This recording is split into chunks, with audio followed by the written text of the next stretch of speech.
ప్రజల కోసం, ప్రజల హక్కుల కోసం public demands news channel. Welcome to public demands.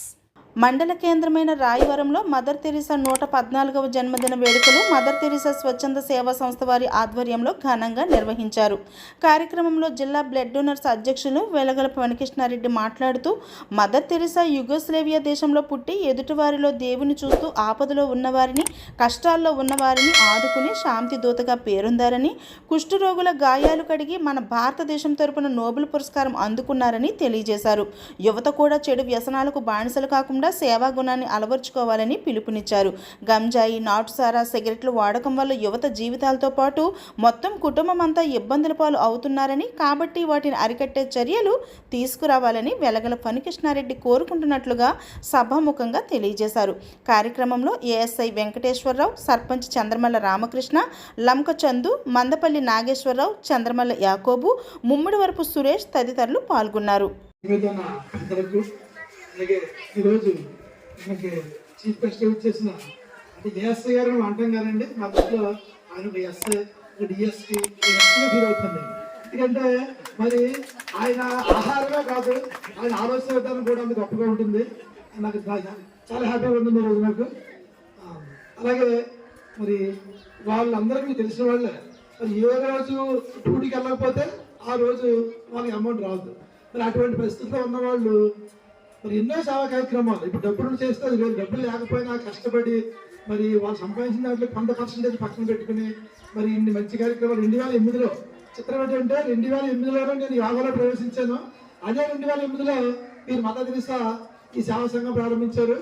మరి అప్పటి నుంచి కూడా ఇప్పటివరకు కూడా ఏ సంవత్సరం మానకుండా అలాగే శీతాకాలం వచ్చిందంటే మరి ఆ రోడ్డు పక్కన ఉండే వాళ్ళందరికీ కూడా దుప్పట్లు పంచిపెట్టడం, ఇంకా అనేక కార్యక్రమాలు అంటూ ఉంటాను. మీకు ఎప్పుడు ఏ అవసరమైనా నాకు చెప్తూ ఉన్నాను. ఎప్పుడే కానీ మీరు నాకు చెప్పరు, వాళ్ళు చేసుకుంటా పోతారు. ఇది అప్పుడప్పుడు చెప్తారు అంతే. చంద్ర గారు మీ అందరికీ చెప్తున్నాను, మీరు సర్వీస్ చేస్తే చాలండి. మీరు ఏ కార్యక్రమానికైనా సరే ఈ కార్యక్రమం చేద్దాం అనుకుంటున్నాం, ఇందుకు వచ్చే మీరు చెప్తే అది నేనే కాకుండా ఇంకా నా జనస్థానం వచ్చి చెప్తే మీకు నేను అమౌంట్ ఏర్పాటు చేస్తాను. ఎందుకంటే ఇప్పుడు మదర్ తెరీసాని ఆదర్శంగా తీసుకుని మరి చిరంజీవి గారు కూడా 2000 సంవత్సరంలో రక్తదానం అనే కార్యక్రమం ఏర్పాటు చేయడం జరిగింది. ఎందుకంటే ఏ ప్రభుత్వాలు వచ్చినా ప్రభుత్వాల పరిధికి కొన్ని కార్యక్రమాలు చేస్తాయి. ఈ సేవా సంస్థలు అంటే ఏంటంటే ప్రభుత్వాలు చేయలేని కొన్ని ఉంటాయండి, ఆ కార్యక్రమం చేయడానికి సేవా సంస్థలు. మరి ఉదాహరణకి రక్తదానం అవి ప్రభుత్వాలు చేయలేవు. అలాగే మరి నేత్రదానం, మరి నేత్రదానం అంటే ఇంతవరకు ఏదో అప్లికేషన్లో సంతకం చేయడం, ఇప్పుడు 10 ఏళ్ళకి 30 ఏళ్ళకి పోయిన తర్వాత వాళ్ళ ఆఫీస్కి ఫోన్ చేయడం అనేది ఉండేది, కానీ అవి జరిగేది కదండి. మరి నాకే వచ్చిన ఆలోచన ఏంటంటే మనిషి చనిపోయిన తర్వాత ఆ స్పాట్లోకి వెళ్ళి దాని గురించి చెప్తే ఆ స్పాట్లో 2 కళ్ళు దానం చేయడం ద్వారా మరి ఇద్దరికి, అంటే మనం ఒక మనిషి దానం చేసే కళ్ళు ఇద్దరు అందరికి పడతారు, ఆ రకంగా ఇద్దరు చూపు వస్తుంది అన్నమాట. మరి ఆ అద్భుతమైన కార్యక్రమాన్ని మొన్న బాలకృష్ణ అయిపోయిన మీద నాకు చెప్పడం జరిగింది. రాయవరంలో ఈ ఎస్సీ కాలనీలో జరిగినంత ఇదిగా జిల్లాలోనే ఎక్కడ జరగలేదు అని చెప్పారు. మరి దానికి కారణం ముఖ్యంగా మన మదర్ తెరీసా సేవా సంఘం సభ్యులండి. మరి వార్డు నెంబర్ చందు గారు, అలాగే మన చందు గారు, అలాగే చంద్ర గారు, ఇంకా సభ్యులంతా మరి ఎవరు చనిపోయినా మరి బాధ్యతగా తీసుకుని వెంటనే మరి ఫోన్ చేసి, ఒకవేళ నేను అందుబాటులో లేని సమయంలో కూడా వాళ్ళే స్వయంగా కాకినాడ ఫోన్ చేసుకుని అర్ధరాత్రి కూడా మరి ఫోన్ చేసి వాళ్ళు రప్పించి మరి ఇంచుమించుగా మరి 15 మంది కళ్ళు, అంటే 30 మందికి చూపు రావడం అంటే మామూలు విషయం కాదండి. ఒక మనిషికి చూపు రావాలంటే కోట్లు ఖర్చు పెట్టి అవసరం లేదు. ఎందుకంటే ఒకరి కళ్ళు పోలు ఇస్తేనే చూపు తప్పించి మన ₹1 ఇచ్చినా కూడా చూపు రాదు. అటువంటి 30 మందికి చూపు రావడానికి మరి కారణమైన మన మదర్ తెరీసా సేవా సంఘం సభ్యులకి నా హృదయపూర్వక అభినందనలు పాదాభినందనలు చేసుకుంటాను.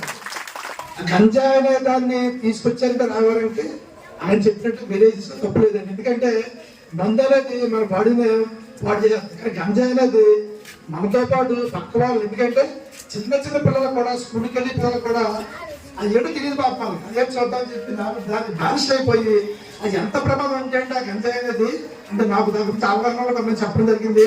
ఆ గంజాయి అలవాటు చేస్తుంటే ఎదరు వాళ్ళు ఏం చేస్తారో వాళ్ళకి తెలియదు, వాళ్ళు ఏం చేస్తున్నారో వాళ్ళకి తెలియదు అనమాట. అంత భయంకరమైనది ఆ గంజాయి. మరి కాబట్టి మీలో ఎవరికి తెలిసినా ఆ గంజాయి రాయవరం తీసుకొస్తున్న వాళ్ళు ఎవరైనా సరే, వాళ్ళు ఏ పార్టీ వాళ్ళైనా సరే, అటువంటి వాళ్ళని శిక్షణ మామూలు కదండి. నేను అంటూ ఉంటాను, ఇప్పుడు ఈ అమ్మాయిని ఆగాయిచ్చా చేసే వాళ్ళకి వాళ్ళకి సంవత్సరాలు అయ్యి కాదు, పబ్లిక్గా కొన్ని దేశాల్లో ఉంటుంది చూడండి, చేతులు నరికాడు, ఇలాగ ఆశ్రమం అయితే కాదు, ఎలా అటువంటి భయంకరమైన పబ్లిక్ శిక్షలు వేస్తే ఇంకొక ఎవరు కూడా ఇండివిజువల్ తప్పు చేయరని చెప్పి నేను అంటూ ఉండేవాడిని. మరి రాయవరం వరకు గంజాయి అనేది ఎవరు తెచ్చినా వాళ్ళు మరి చెప్పిన వాళ్ళకి ఖచ్చితంగా చాలా భయంకరంగా ఉంటుంది శిక్షలో.